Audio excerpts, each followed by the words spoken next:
una cosa que uno tanto ama, el pueblo.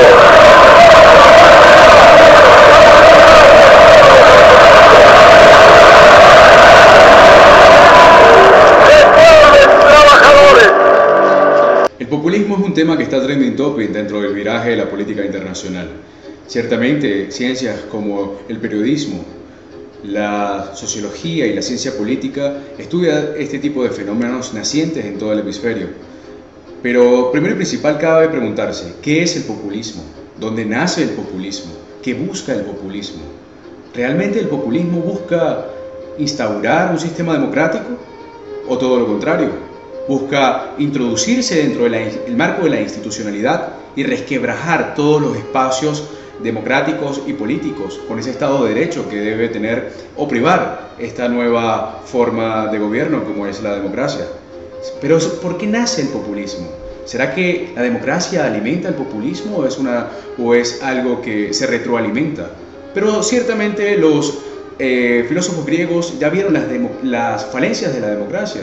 Y es que ciertamente se desvirtúa en demagogia. Y demagogia es ciertamente eso que un líder político busca decirle a su pueblo para hacerlo inclinarse, sesgarse hacia su opción. Pero en muchas ocasiones cae en el error de prometer mucho más de lo que puede. Sobre esto y más iremos tratando dentro de este trabajo, dentro de este trabajo de investigación y más específicamente en el caso venezolano, más específicamente en lo que lleva a los resultados en los últimos años del presidente Hugo Chávez, tomando referencias como otros liderazgos populistas dentro de la región, destacando a Juan Domingo Perón, Salvador Allende, Alberto Fujimori, por supuesto Fidel Castro, el legendario Fidel Castro, y teniendo por supuesto un énfasis en el sistema de gobierno de Hugo Chávez Frías. Ya yo siento algo que me dice: Chávez, ya tú no eres Chávez. Tú eres un pueblo. Chávez se hizo pueblo. Como dijo Gaitán, el gran líder colombiano, ya yo no soy yo en verdad. Ya yo no soy yo. Yo soy un pueblo. Ciertamente, para adentrarnos en el tema del populismo hay que hacer primero una caracterización acerca del líder populista, y es que este se caracteriza en primer lugar por tener una habilidad comunicacional. Mediante esta habilidad busca persuadir e influenciar a las masas con un ingrediente como es la carisma y la empatía. A medida que va seduciendo a sus seguidores, busca potencializar su rol de líder. Claramente, el análisis del discurso político del populista será expuesto con mayor acentuación en campañas electorales, ya que pues es el momento o espacio ideal para que el líder político exponga su registro de palabras, que muchas veces llegan incluso a jugar con esperanzas e ilusiones de una determinada población en cuestión. Ciertamente esto tiene una relación con lo que sería el concepto de demagogia. Es pertinente señalar que el discurso tiene varias facetas y momentos. Una vez que el discurso del populista en campaña electoral surge el efecto deseado y se convierte en gobernante, en esa línea discursiva se van a identificar una serie de elementos, tales como van a ser encontrar los problemas y ubicar indudablemente a esos problemas unos culpables. Estos serán llamados enemigos del pueblo, enemigos del país, enemigos de la patria.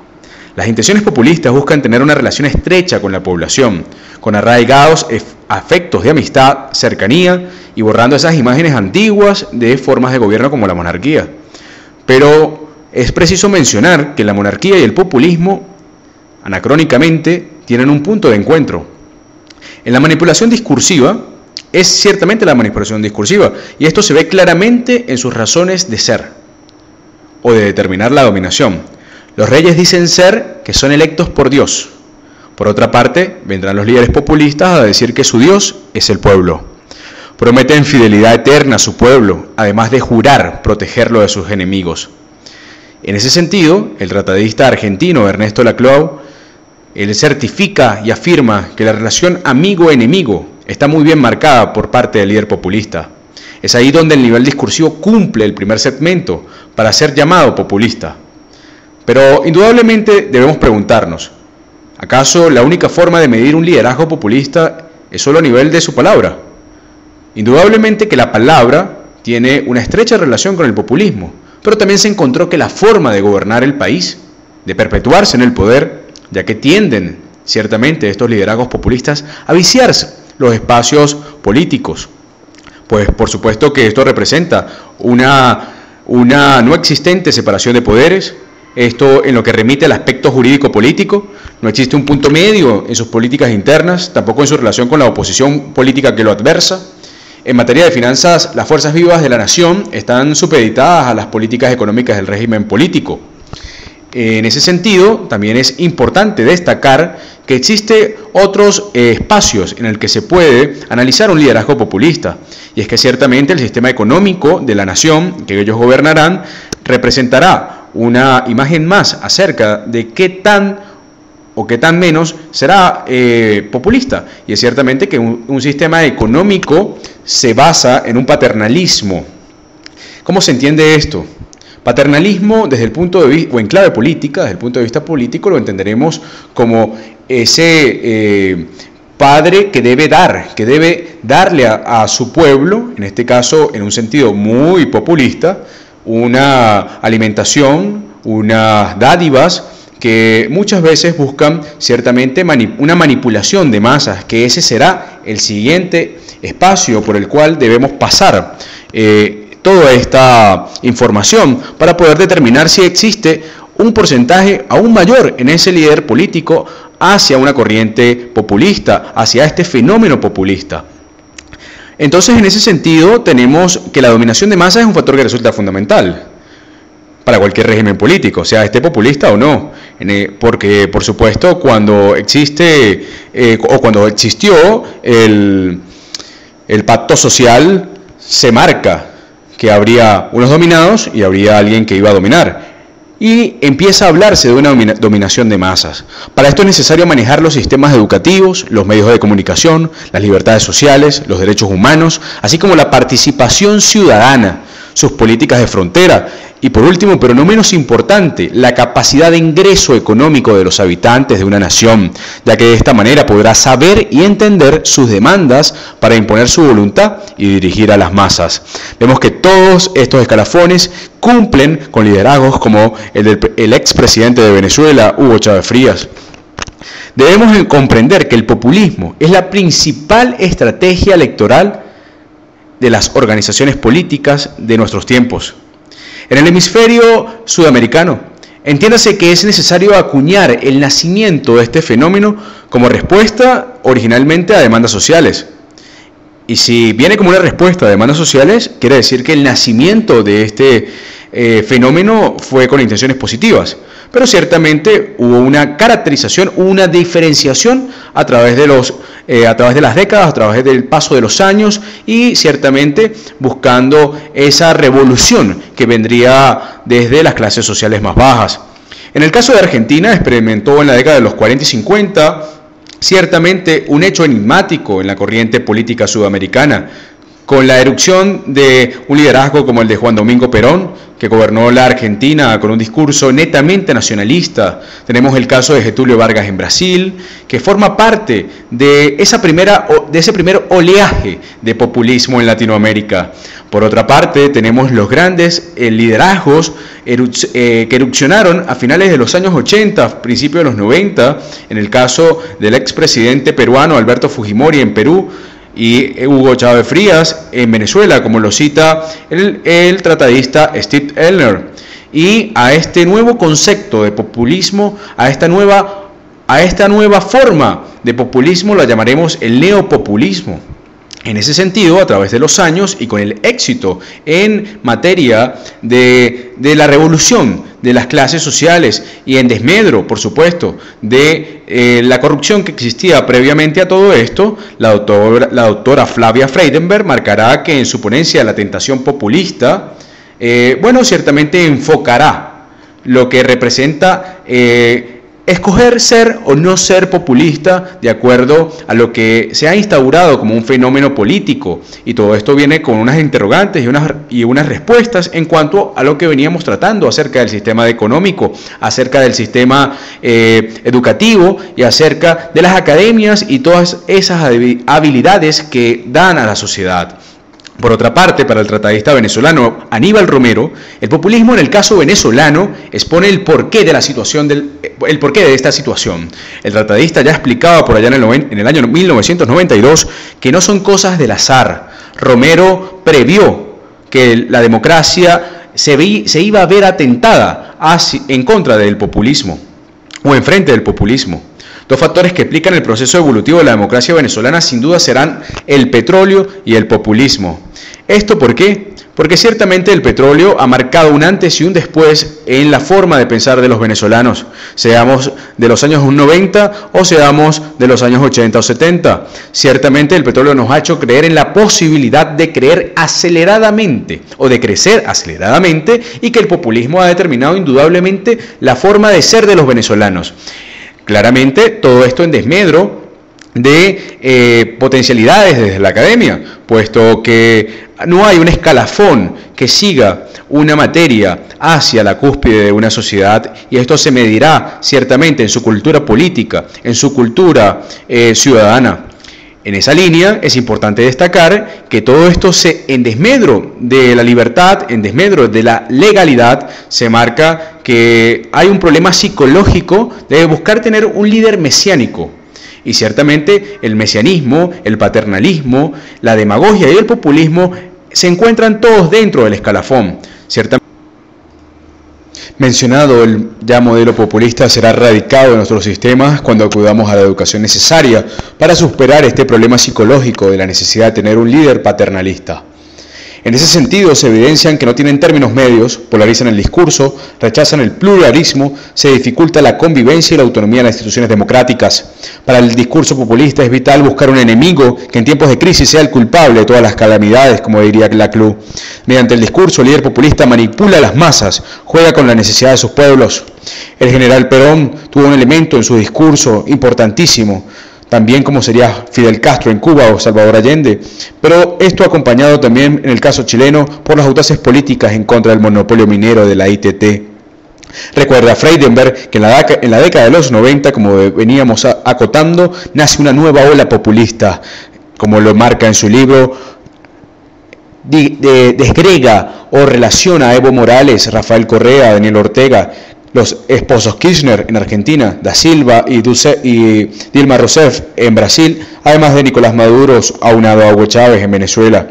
Todos estos como máximos representantes de este neopopulismo o de esta nueva ola populista.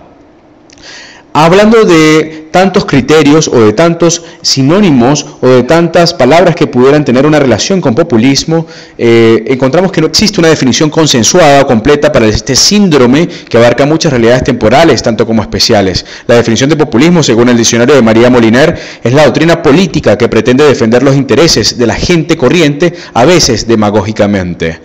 Por otra parte, es importante destacar, es importante comentar que básicamente el populismo son estos dos rasgos encadenados. Sería una relación entre poder y pueblo, y que es una construcción mediante un sujeto, mediante a través de la identificación, mediante a través de un liderazgo, mediante a través de un discurso, de una retórica política.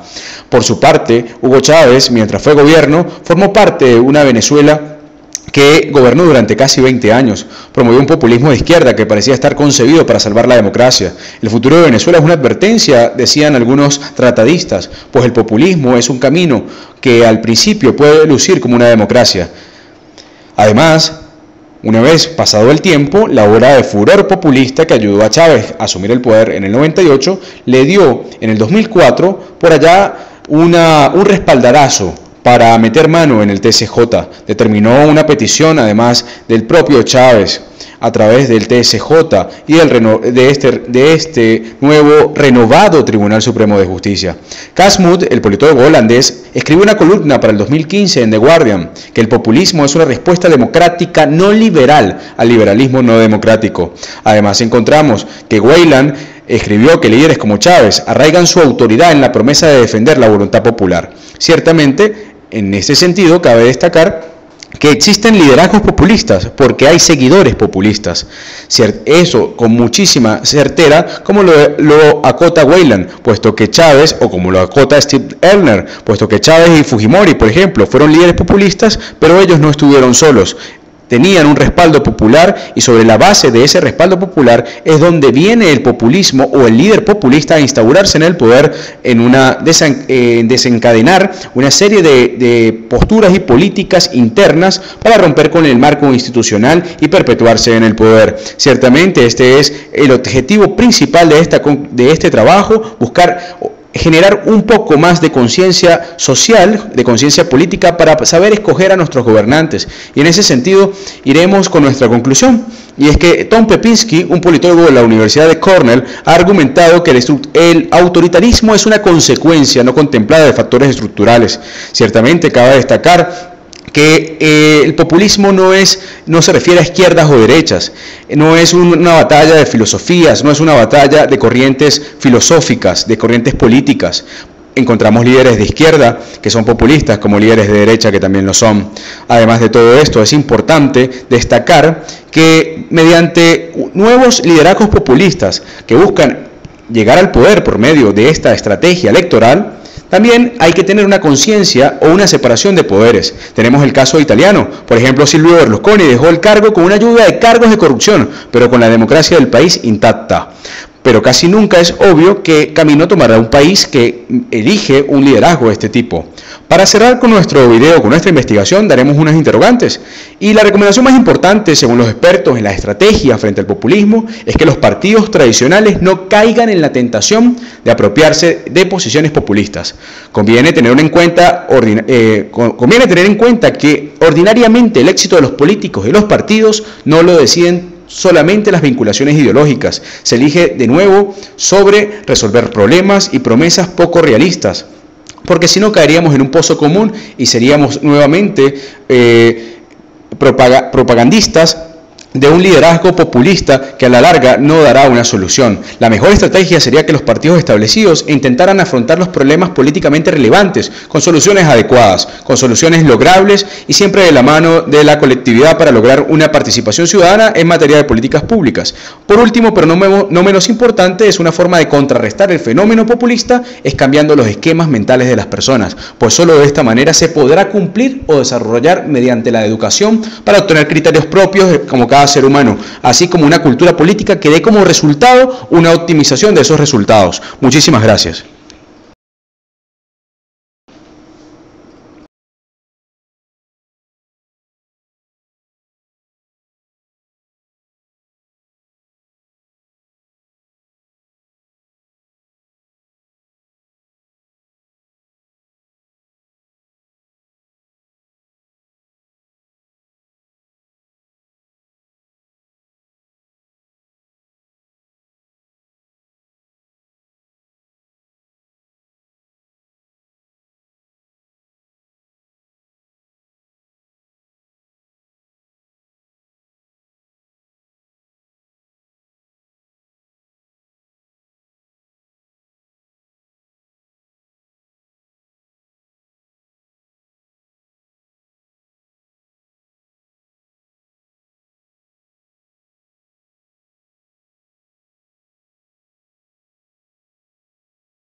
El doctor Romero desea, como lo expresa en su texto, el deseo de que los venezolanos jamás dejemos de aprender a vivir en libertad, colocando en tela de juicio que el populismo, sin duda alguna, a través de los años, marcará un antes y un después en la democracia venezolana.